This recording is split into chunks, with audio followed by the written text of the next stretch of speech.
This episode is brought to you by Kia's first 3-row all-electric SUV, the Kia EV9, with available all-wheel drive and seating for up to 7 adults, with a 0 to 60 speed that thrills you 1 minute, and available reclining lounge seats that unwind you the next. Visit kia.com/EV9 to learn more. Ask your Kia dealer for availability. No system, no matter how advanced, can compensate for all driver error and or driving conditions. Always drive safely. Welcome to the Human Capital Innovations Podcast, your go-to source for personal, professional, and organizational growth and development. We hope you tune in often for all things people management, organizational development and change, organizational leadership, and social impact related. Maximize your personal and organizational potential with Human Capital Innovations Podcast.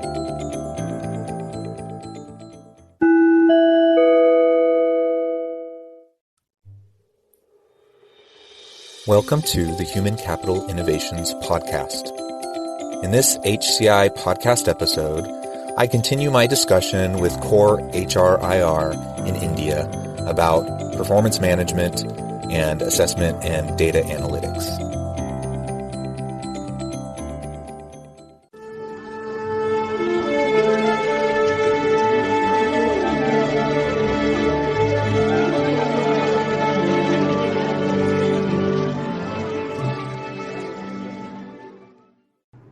As we think about how we design these systems, the very first thing is to think about how often. Now, there's been a lot in the media lately. Certainly in the U.S., it's been a hot topic of debate. How do we do this and how often? And the traditional model of the yearly performance appraisal, of just doing an end-of-year appraisal, has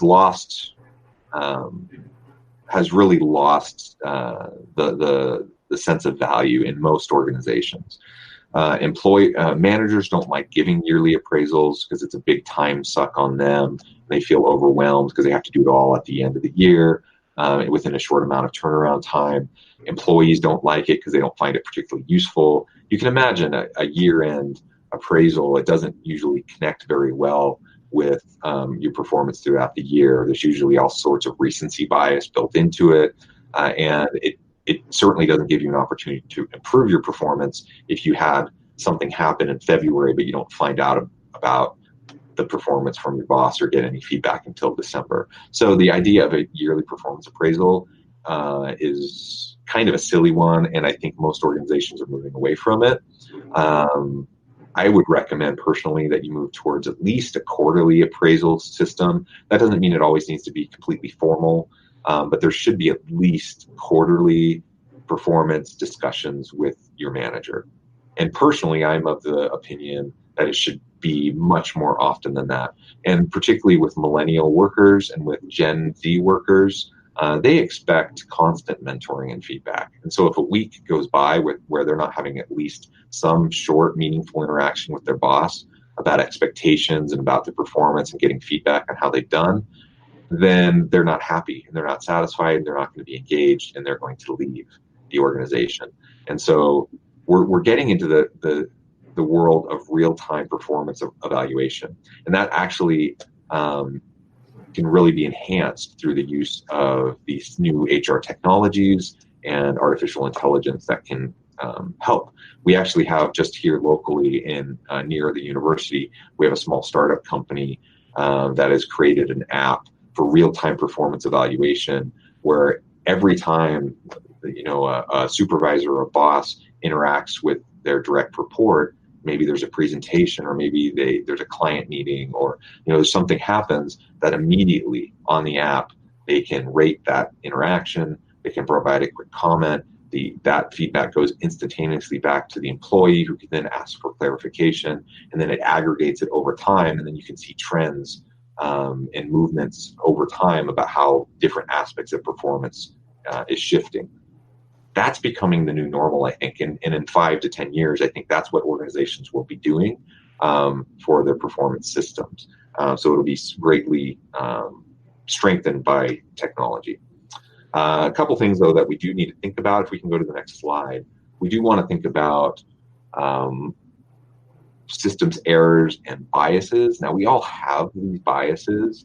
And because of the biases, we need to have mechanisms to be able to check our biases. We need to have trainings so we can calibrate managers about what it means to evaluate performance, and so they can understand what common biases are and how they can counteract those. Many types of bias.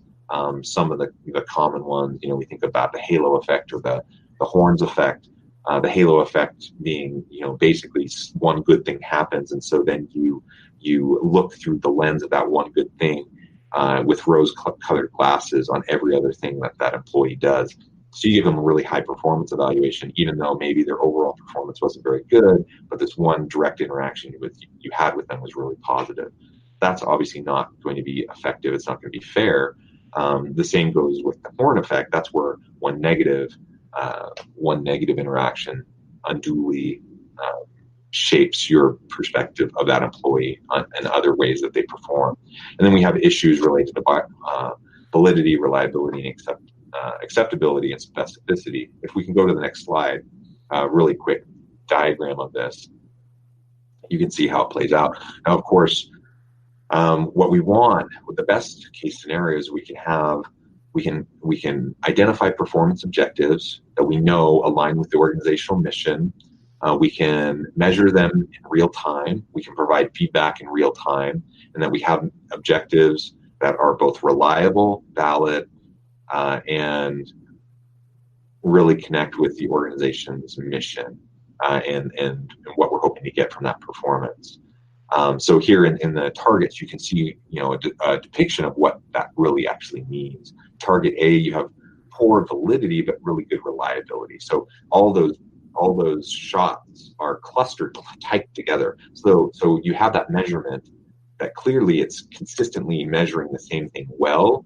The problem is it's not aligned well with what you actually need and want in the organization. So you have poor validity, but you have really good reliability. Target B, you have poor validity and poor reliability. They're not clustered, so they're not consistently measuring the same way, but they're also not towards the center of the bullseye.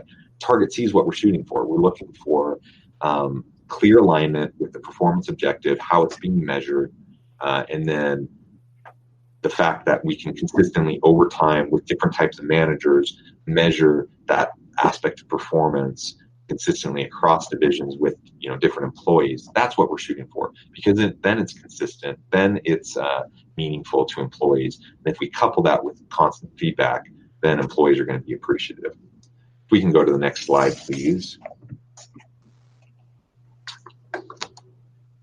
Finally, and I think just because of time, I'll end with this. There's a few more slides that we won't get to. Certainly being valid, reliable, generalizable, it adds to your assessment method, and that's what you want. But you also have to think about the cost, right? The marginal utility of whatever you choose to do. So it needs to provide economic value greater than the cost of using it.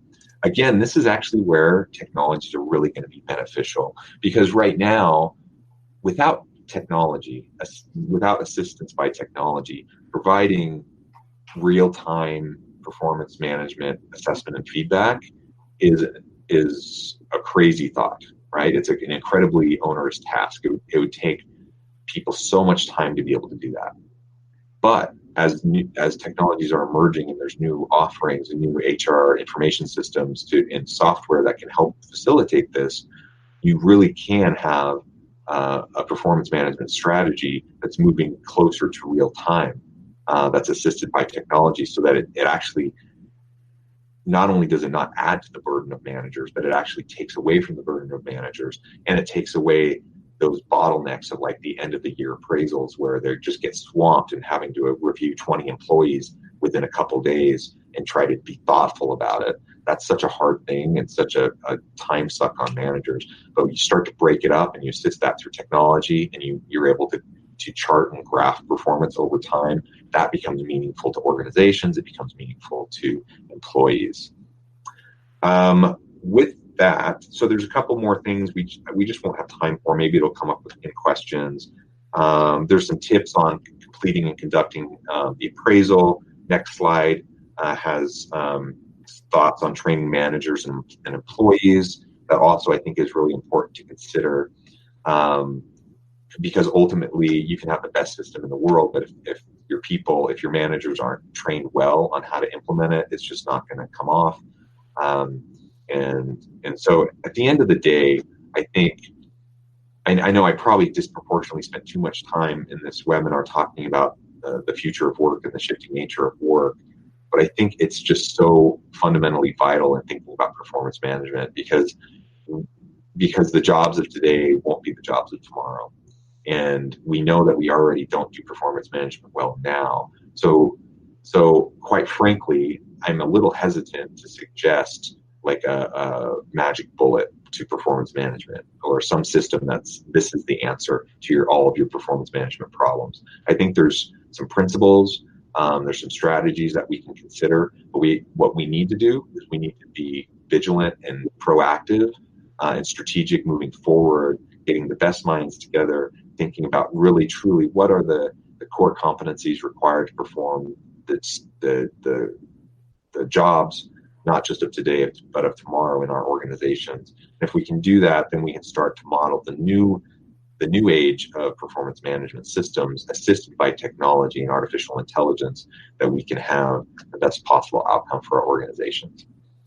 With that, I think we'll just move to Q&A for the remainder of the time. Thanks, John. We'll move on to the Q&A session, and John, I'll just let everyone see you on video while we speak.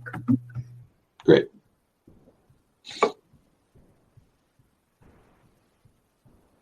Great.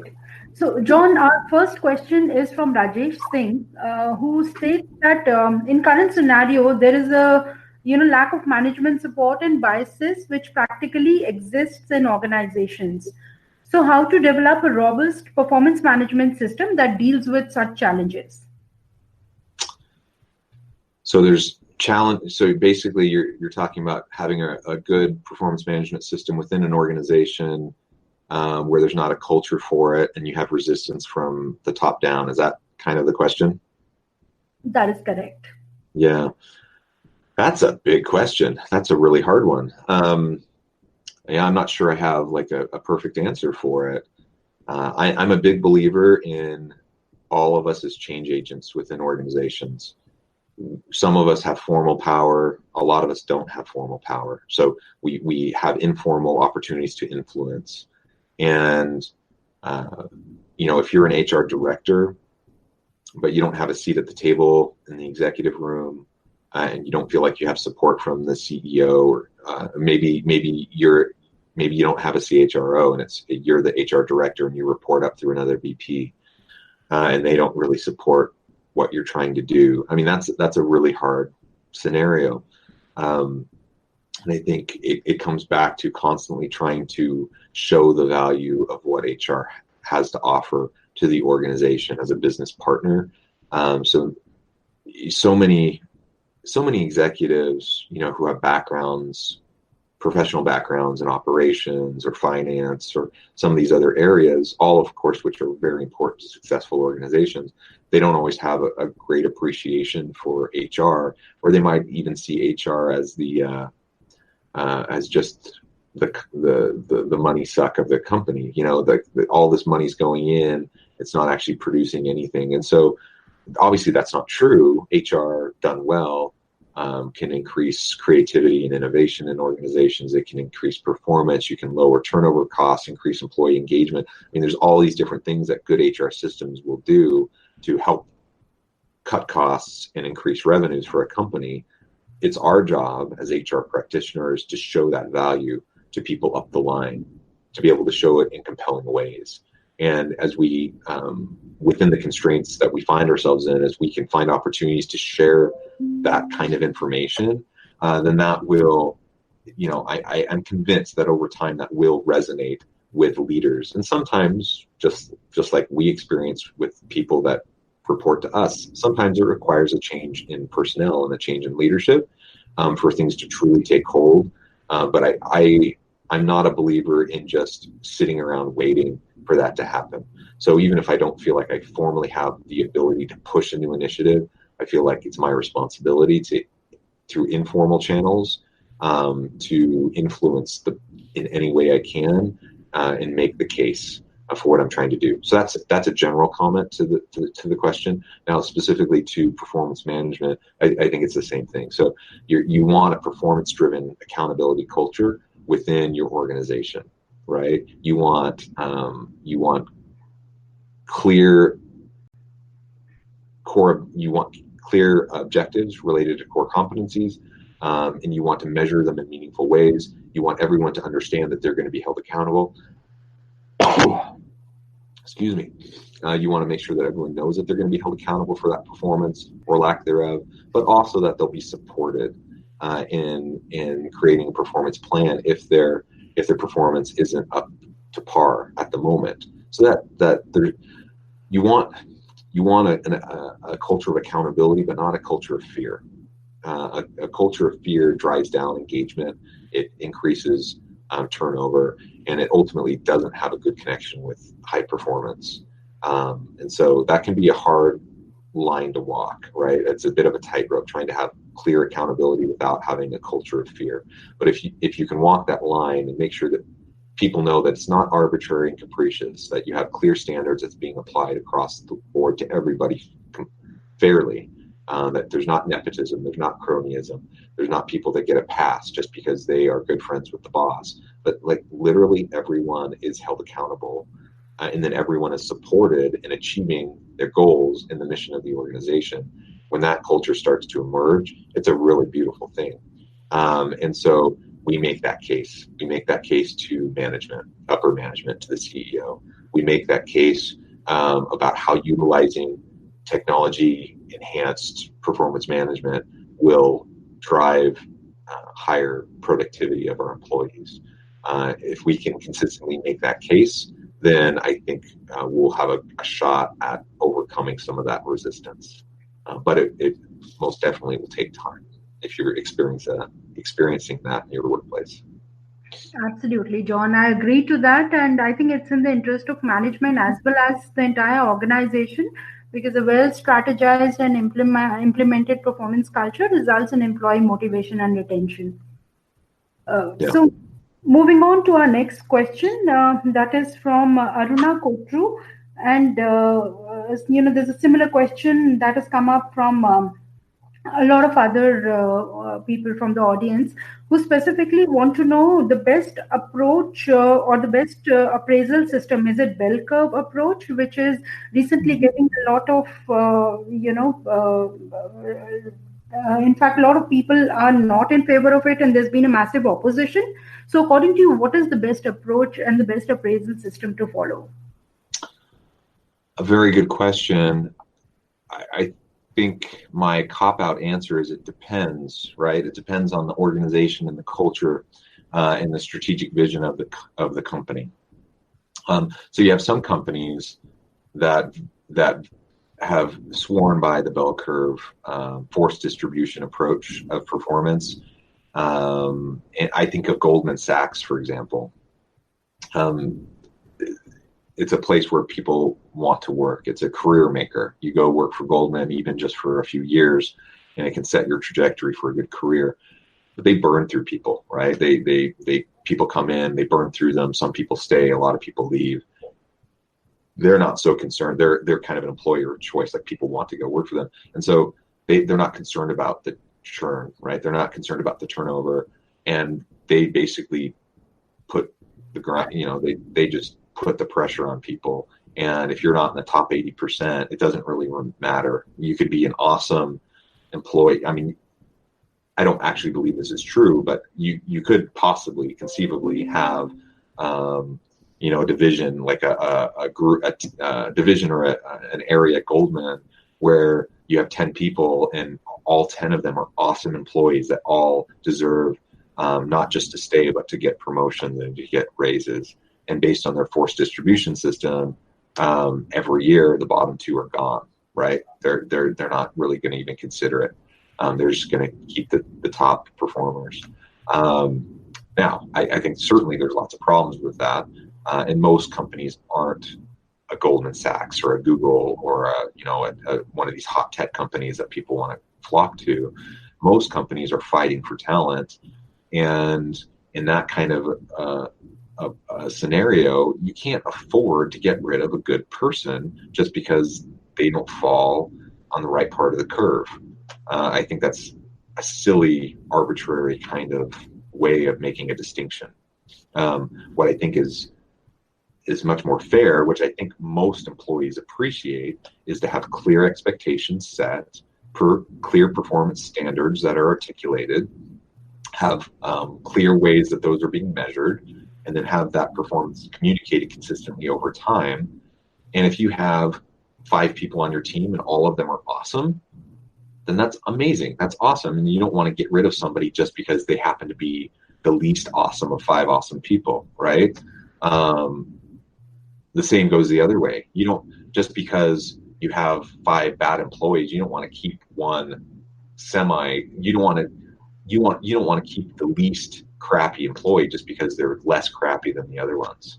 And so keep good employees, get rid of bad employees, have performance plans in place to help marginal employees improve. That's the approach that I believe in. And the specifics of how that gets implemented depends on the culture of the company and how much of an employer of choice you happen to be. You can afford to take a bell curve force distribution approach if you're a Goldman. Most organizations can't do that. And philosophically, I don't agree with that. I don't think that's an appropriate way to do it, but certainly they can get away with it. Thanks, John.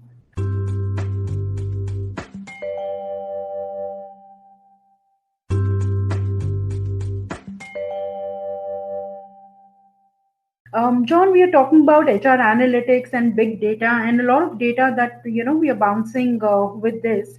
How do we use HR analytics to devise strategies to implement performance management and to keep employees motivated? Yeah, I think it comes back to just making sure you're measuring the right things.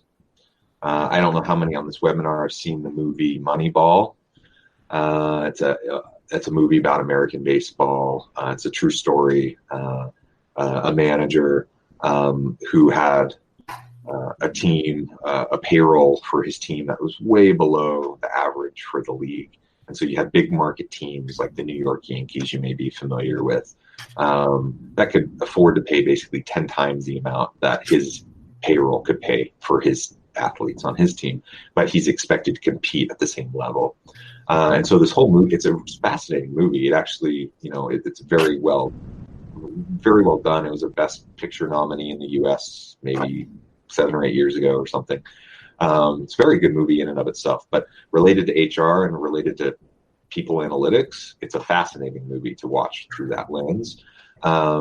And he based the general manager of the Oakland A's, this baseball team, he basically decided he was going to completely disrupt the way that he evaluated performance of the players to see which players had the best value to contribute to the team, to make the team collectively successful. So not individual stars having good careers, but the team collectively successful. And what he ended up doing through analysis over time is recognizing that traditional metrics that have been measured in American baseball for hundreds of years aren't actually the best metrics for who's going to be the best performer to help the team succeed. And he came up with his alternative metrics, and he started to follow those. And then that influenced how he got rid of some players and how he traded for other players. And he built this team that looked a little bit like a misfit team with a really small payroll that was like 1/10 of the payroll of these big market teams. And what happened was they went on to set the record for the most consecutive wins in a row, in baseball history. They won their division title, and they had years and years of great success through this approach. And that approach then started to bleed into American basketball, and American football, and some of these other sports, and get the attention of industry.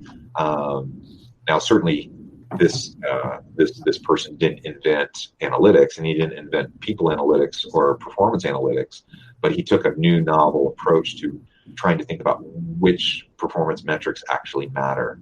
And I think that's what we all need to do, is think about which performance metrics actually matter, and then measure those, and then feed back that data back to our employees consistently and help them see where they're doing well, so that they have that constant motivation to do a little better, but also feel supported in being successful.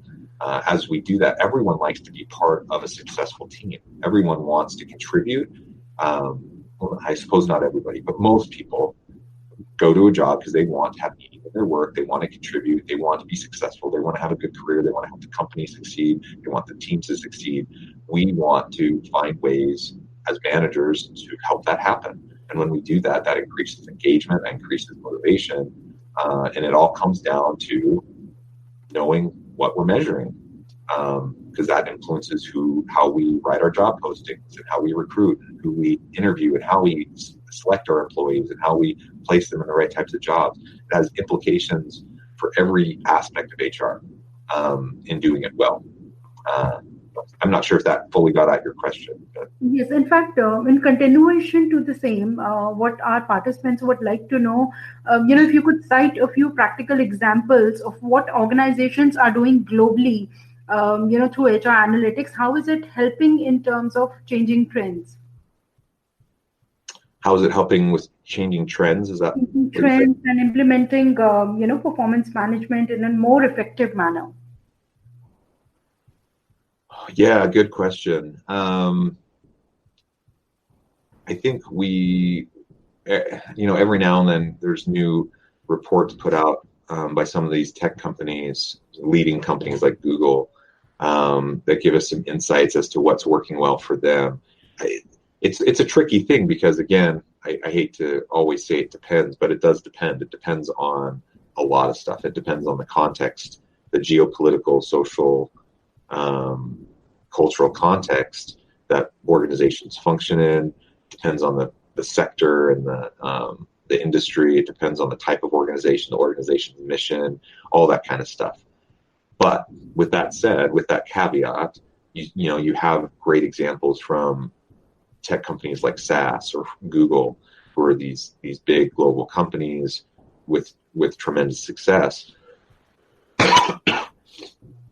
And what they're doing is they're getting rid of the yearly performance appraisal, plain and simple. So I don't know. I'm sure back in India you wouldn't be familiar with this, but I'm sure you've heard of Silicon Valley, right? In the Bay Area, a tech hub, right? Well, where I live here in Utah, it's actually one of the other really big tech hubs in the United States. We call it Silicon Slopes because we're in the Wasatch Mountains, and we have a big hub of tech companies. We're one of the highest levels of entrepreneurial tech activity in the country, that kind of stuff happening right here where I live. And one of the companies here is Adobe. I'm sure you all know Adobe. They famously, maybe 5 years ago, they famously came out and said, we are done with performance management. We're getting rid of all performance appraisals. And that sent shockwaves. People were really surprised by that. They're like, how can you get rid of performance management and performance appraisals? Now, what did they really mean? Did they really get rid of all performance management? Well, of course not. And does Google not do performance management? Of course they do. It'd be ridiculous to think that they're not doing performance management. But what they're doing, and what Adobe did, is they got rid of the yearly performance review, the yearly performance appraisal, because what they found is it did nothing to improve performance.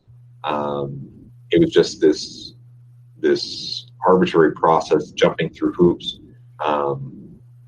really for kind of legal reasons, right? That you had documentation in case of lawsuits or things. And that really was the only reason they did it. But it wasn't meaningful in terms of motivation or increasing performance and coaching team members, helping them do better, helping drive performance for the organization. And so they just said, get rid of it. We're not going to do performance appraisals anymore. Of course, they still do performance management, but they just moved closer to a real-time type of performance management system where there's regular coaching, there's regular feedback, there's regular interaction between the boss and the subordinates.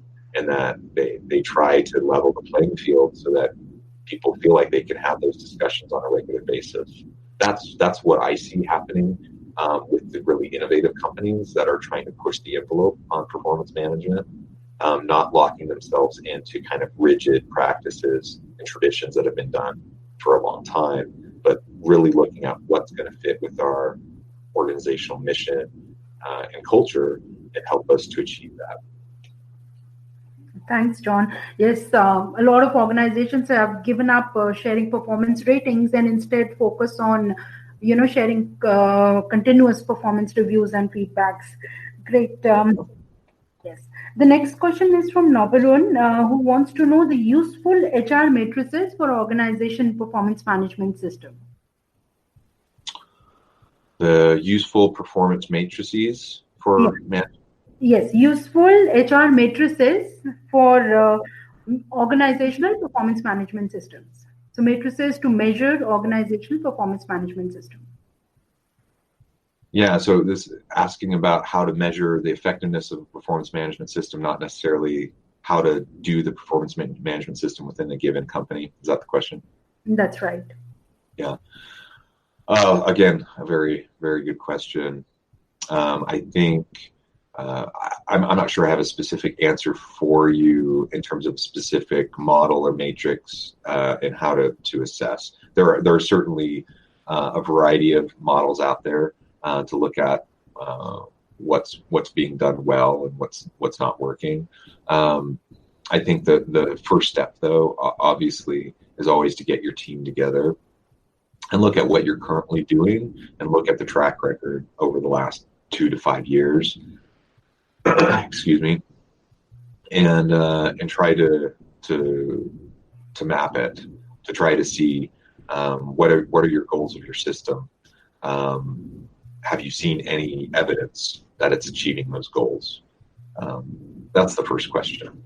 Do you see evidence that it's actually achieving the goals that you've set out? And if it's not, then you have to go further and you have to ask, what's inhibiting, what's limiting this? Is it a systems issue? And a lot of times it is a systems issue. Is it a training issue? Are managers not trained on how to do this effectively? Is it an objectives issue? Are you measuring the wrong stuff?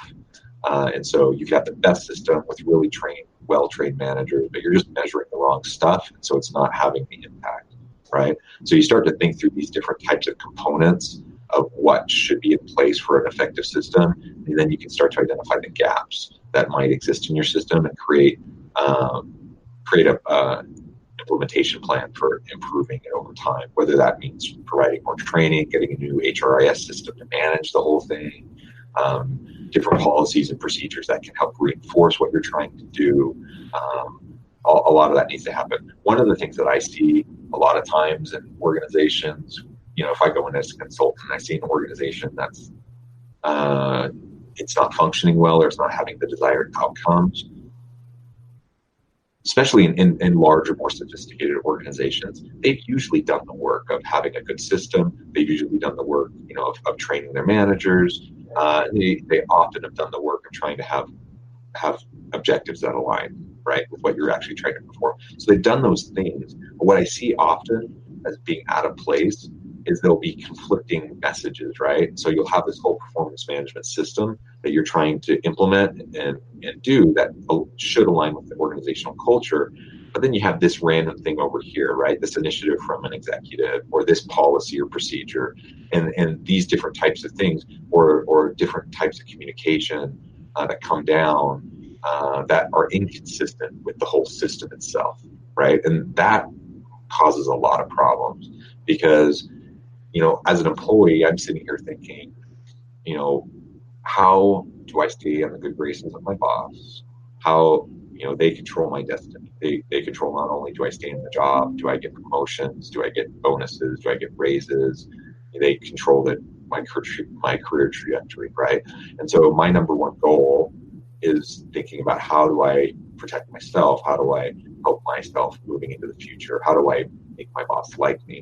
And if I'm getting, there's this formal system with all this good stuff happening over here, but then I have my boss or his boss or her boss saying, contradictory things or doing contradictory things, then ultimately what's going to happen? What am I going to do? What am I going to follow? Am I going to really follow all this stuff, or am I going to do what they want me to do? I'm going to do what they want me to do because I'm not stupid, and I know that they're the ones that are going to influence everything.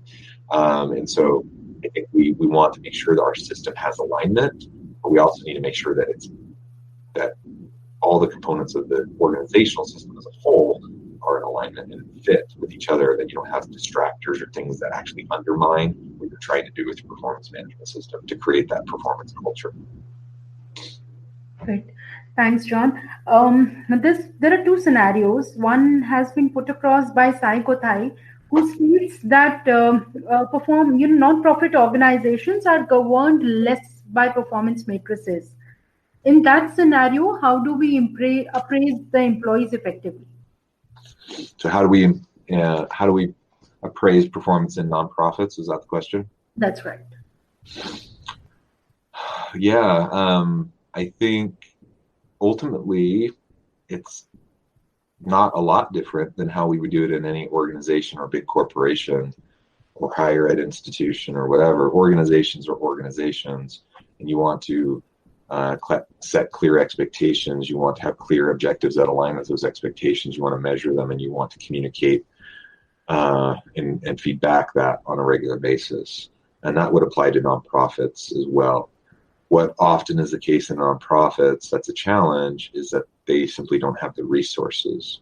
They don't have the resources for the people analytics software, the HRIS systems. They don't have the resources for the dedicated personnel. They often don't have a dedicated HR person if they're a smaller nonprofit. They just don't have the people resources. They don't have the financial resources. They don't have the software resources to be able to do all this seamlessly and well. But the elements of what should be there, I think, is pretty much the same, that they should try to be implementing. And so I think this comes back to my point in the slide deck about the cost involved with the system. The reality is we have to be very sensitive to the cost. And if you're in a GE type huge global company, that's one thing. If you're in a local nonprofit with 10 employees where you're scrounging constantly for government funding and grants and donations, and you don't have more people and time, then you have to do what works for you. The nice thing is that we have free systems. They're not as streamlined and they're not as good as the better softwares, but there's a lot you can do with performance evaluation and assessment just using Google tools, right? Google Sheets and Google Docs and various survey tools that are free. There's a lot you can actually do.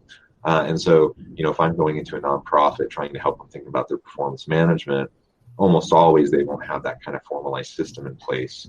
And one of the things I'll do is try to help them figure out how can they set this up in a way that's meaningful, that's either free or low cost, so that they can start implementing it and not getting bogged down in the process and not getting bogged down in the cost. Does that help answer that question a little bit? Definitely it does. In fact, a similar question, but in a different sector. So, and this would perhaps be our last question for the day. Okay. We have, project managers who are perhaps working on long-term transitioning projects, or we have scientists who are working on long-term research and development projects. So what would be the best and most appropriate way to evaluate their performance? That's another really good question. Wonderful questions by the participants. So I guess really the question, as I understand it, is long-term performance versus short-term performance, right? Like there's some jobs where you just have daily performance that you can measure. And then there's other things that you just don't actually really know if it's successful for like 2 years or 5 years, right? Is that kind of the question? That's how I understand it. And that is hard. And so, my suggestion would be, what are the intermediate types of checkpoints that you can put in place? So you have this research project that's going to take 5 years. What are the different pieces that go at every stage of that process, and how can you measure those stages? You won't ultimately know if it's successful until the very end, once it leads to publication or a new grant being received by the research team or whatever. Obviously, those are clear markers of success and achieved performance. But I'll tell you, I'm in the world of academia, and I can work on a research project for a couple years collecting data, then I can write it up, and then I can submit it to a journal, and then it can take upwards of a year or 2 years even before it goes through the review process, and then goes through the revisions, and then once it gets accepted, it can even take another year before it actually gets published. So it's just this long process, right? So what that means for me as a professor or as a researcher is that I have to have a pipeline of evidence of performance at my university. I have to be able to show them consistent hits, consistent successes. And that means I can't bank everything on one project. So I have many projects going on simultaneously at different stages so that I can consistently show that periodically, every so often, I have that new publication, or I have that new grant that's been successful, or I have this new thing that I've done to demonstrate my value, right? And I think that honestly is what you need to do with these research teams, as well as find ways to have checkpoints with. So if you really have this one major project that they're working on, find checkpoints, of the grant proposal process versus the grant acceptance process. And you can have peer review teams that can go in and help, internal peer review teams that can go in and help evaluate the quality of the work that's happening. So even if it hasn't led to the final outcome yet, you know that it's on the right track. And you can provide that feedback. I think you'd have to have that kind of a system in place. Absolutely. Thanks, John. I think that was it for the day. We would have loved to continue and have this discussion on and on. But in the interest of time, we'll close the webinar here. And it's been a pleasure having you with us today. Definitely a great opportunity for all of us to have a great learning on a weekday.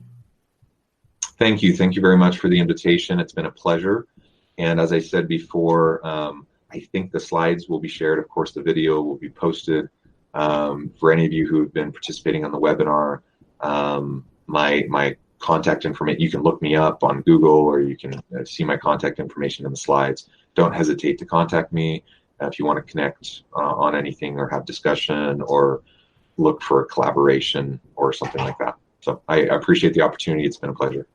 Thank you, John. And I would request audience, please feel free to reach out to CORE HRIR team, or you can connect with John directly on LinkedIn in case of any further queries. Thank you so much, John. And thanks to all the participants who've been here. We would love to hear from you and kindly share your feedback.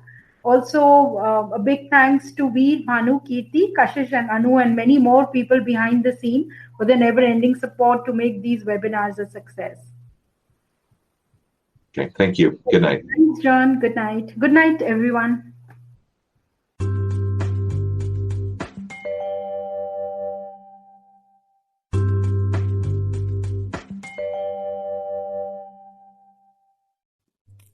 Thanks again for joining us for this episode of the Human Capital Innovations Podcast.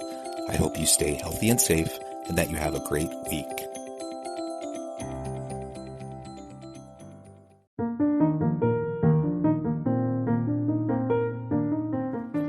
Check out our new weekly LinkedIn newsletter, Alchemizing Human Capital, exploring industry trends via original research and interviews with executives and thought leaders from across the globe. We look forward to having you join us. USA Scientific works side by side with you to provide high-performance tools for your next discovery. Get your free sample today at usascientific.com/mastertools.